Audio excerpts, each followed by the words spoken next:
Hello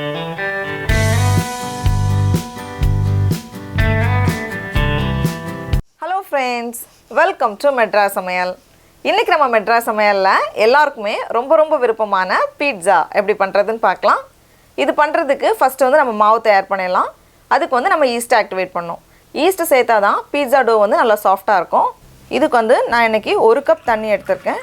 இந்த தண்ணி வந்து ரொம்ப சுடக்கூடாது, கை வச்சிங்கன்னா வெதுப்பாக இருக்கணும். அப்போ தான் வந்து ஈஸ்ட் ஆக்டிவேட் ஆகும். கூடவே 2 டீஸ்பூன் போல் சர்க்கரை, அப்புறமா 1.5 டீஸ்பூன் ஈஸ்ட் எல்லாத்தையும் சேர்த்துட்டு இதை வந்து கலந்துருங்க. இது வந்து 5 நிமிஷம் இருக்கட்டும். பாருங்கள், நுரையா வந்திருக்கு. ஈஸ்ட் ஆக்டிவேட் ஆகியாச்சு. இப்போ ஈஸ்ட் ஆக்டிவேட் ஆகியாச்சு. நம்ம மாவு பண்ண ஆரம்பிச்சிடலாம். அதுக்கு நான் இன்றைக்கி 2.5 கப் மைதா மாவு எடுத்திருக்கேன். இது வந்து 350 கிராம். இப்போ இதில் வந்து 1.5 டீஸ்பூன் உப்பு, கூடவே 2 டேபிள் ஸ்பூன் போல் எண்ணெய் சேர்த்துட்டு நடுவில் வந்து லைட்டாக குழி தோண்டிக்கோங்க. நம்ம வச்சுருக்க ஈஸ்ட் தண்ணியை உள்ளே சேர்த்துடலாம்.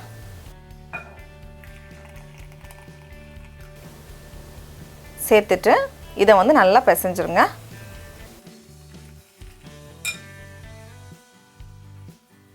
இப்போ இதை வந்து நம்ம நல்லா பிசையணும்.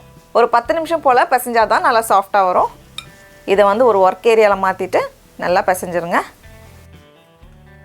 இதை வந்து இழுத்து நல்லா பிசைஞ்சுக்கோங்க.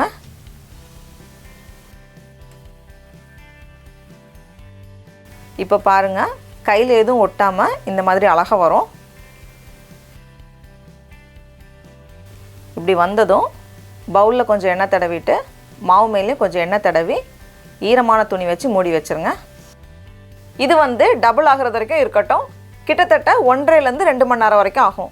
குளிர்காலத்தில் வந்து கொஞ்சம் டைம் அதிகமாகும், வெயில் காலத்தில் வந்து சீக்கிரமாக ரெடி ஆயிரும். இருக்கட்டும். இப்போ வந்து நம்ம அவனை சூடு பண்ணிடலாம். 450 டிகிரி ஃபாரன்ஹீட்டுக்கு சூடு பண்ணிக்கோங்க. அதே மாதிரி நம்ம இன்றைக்கி குக்கர்லேயும் பண்ண போகிறோம். எப்போவும் மாதிரி ஒரு லேயர் உப்பு சேர்த்துக்கோங்க. உப்பில் படாமல் தூக்கி வைக்கிறதுக்காக ஒரு ஸ்டாண்ட், கேஸ்கட் வச்சுக்கலாம். வெயிட் வைக்க தேவையில்லை. மூடி வச்சுருங்க. இதை வந்து 15 நிமிஷம் நம்ம சூடு பண்ணோம். கேக்கெல்லாம் பேக் பண்ணும்போது நம்ம வந்து மீடியமில் வச்சுப்போம். இதை சூடு பண்ணுறதுக்கு வந்து ஹையில் வச்சுக்கணும். ஹையில் வச்சு 15 நிமிஷம் இது சூடாகட்டும். பீட்சா மேலே சேர்க்குறதுக்கு நான் இன்றைக்கி வெங்காயம், மஷ்ரூம், அப்புறமா வந்து குடை மிளகாய், க்ரீன், எல்லோ, ரெட், கூடவே கொஞ்சம் பச்சை கலர் ஆலிவ்ஸும் பிளாக் ஆலிவ்ஸும் எடுத்திருக்கேன்.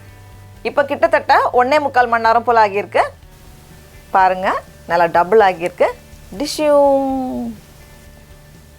இப்போ இதிலேருந்து ஒரு சின்ன பீஸும் அப்புறமா ஒரு பெரிய பீஸும் நான் பிரிக்க போகிறேன். பெருசு வந்து அவனில் வைக்கிறதுக்கு.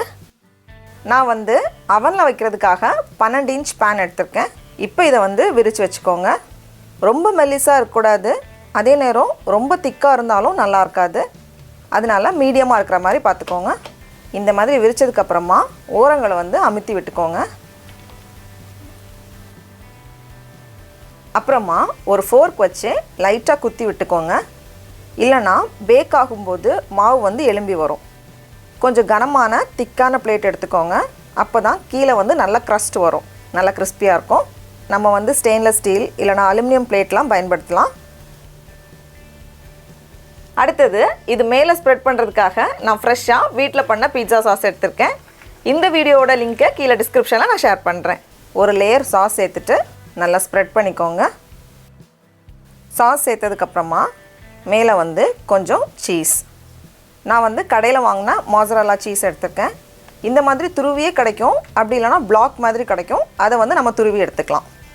அப்புறமா கொஞ்சம் cheddar சீஸும் சேர்க்க போகிறேன். mozzarella மட்டும் பீட்சாக்கு போதும். cheddar சேர்த்தா இன்னும் கொஞ்சம் கலர்ஃபுல்லாக இருக்கும், அதுக்காக தான் சேர்த்துக்கிறேன். இது சேர்க்கணுன்னு அவசியம் இல்லை, mozzarella மட்டும் போதும். மேலே கொஞ்சம் வெங்காயம், குடை மிளகாய், மஷ்ரூம், இதை வந்து மெல்லிஸாக வெட்டி வச்சுருக்கேன். அப்புறமா கொஞ்சம் ஆலிவ்ஸ்.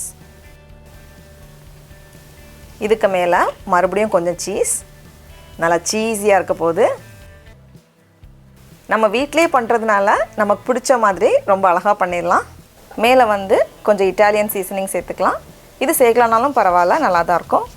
இது கூட வந்து சில்லி ஃப்ளேக்ஸ் கூட சேர்த்துக்கலாம், அதுவும் நல்லாயிருக்கும்.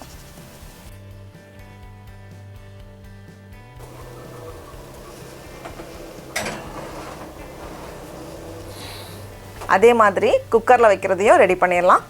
இதை இப்போ குக்கரில் வச்சுட்டு உடனே மூடிடுங்க.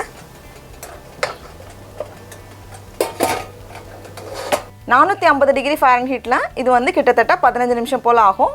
குக்கரில் ஹையில் வச்சுக்கோங்க. 12லேருந்து 15 நிமிஷம் வரைக்கும் ஆகும். வேகட்டும். 15 நிமிஷத்துக்கு அப்புறமா அவனில் இருக்கிறது ரெடி ஆகிடுச்சு. பார்க்கவே ரொம்ப அழகாக இருக்குது. அதே மாதிரி குக்கரில் வச்சதும் கிட்டத்தட்ட 13 நிமிஷம் போல் ஆகியிருக்கு. ரெடி ஆகிடுச்சு. நம்ம வெளியே எடுத்துடலாம். இப்போ இதை நம்ம கட் பண்ணுவோம். பாருங்கள் எவ்வளோ அழகாக சீஸியாக இருக்குது. ஜாலியாக சாப்பிட்லாம்.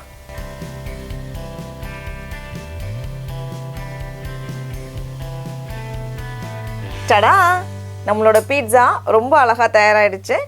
பாருங்கள் நல்ல கலர்ஃபுல்லாக இருக்குது. நீங்களும் கண்டிப்பாக இந்த பீட்சாவை வீட்டில் ட்ரை பண்ணி பாருங்கள். உங்களுக்கு இந்த வீடியோ பிடிச்சிருந்துச்சுன்னா மெட்ராஸ் சமையலுக்கு சப்ஸ்கிரைப் பண்ணுங்கள். நாவின் சுவை எறும்புகள் மலரட்டும்.